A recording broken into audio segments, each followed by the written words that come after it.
अल्लाह पाक हजरत जिब्रील खे हुकुम फरमायो ए जिब्रील जन्नतुल फिरदौस में वञो उते 40,000 बुराक आहिनि उन्हनि मां हिकिड़े खे पसंदि करे मुंहिंजे प्यारे महबूब जी दरबार में हाज़िर कर।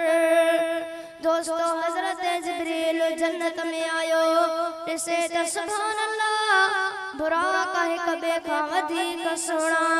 हिक ॿिए खां वधीक थुल्हा हिक ॿिए खां वधीक ताक़त वारा। हजरत जिब्रील बुराकन के ॾिसंदे नेठ हिकिड़े अहिड़े बुराक ते नज़र पयसि जेको सभिनी खां धार बीठो आहे ज़ारो क़तार रोई रहियो आहे। हजरत जिब्रील उन जे वेझो थियो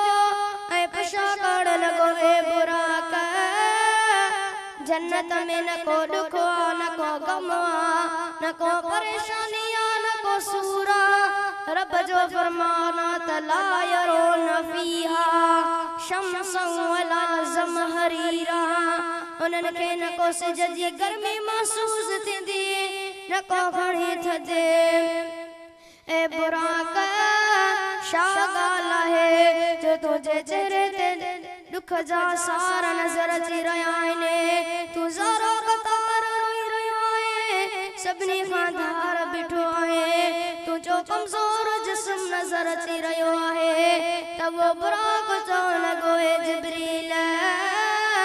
अॼु खां करोड़े साल अॻु में जॾहिं अल्लाह रब्बुल आलमीन जन्नत खे पैदा फरमायो उन वक़्तु रब असांखे बि पैदा कयो उन वक़्तु रब ऐलान कयो ए बुराको तव्हां मज़ा हिकिड़े बुराक ते मुंहिंजो प्यारो महबूब सवारी करे मूं रब जो दीदार कंदो। ए जिब्रील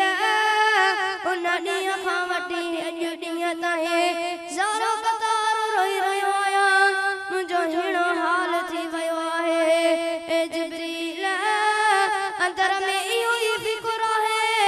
त मूंखां वधीक सुहिणा ॿिया मूंखां वधीक थुल्हा ॿिया मूंखां वधीक ताक़त वारा ॿिया।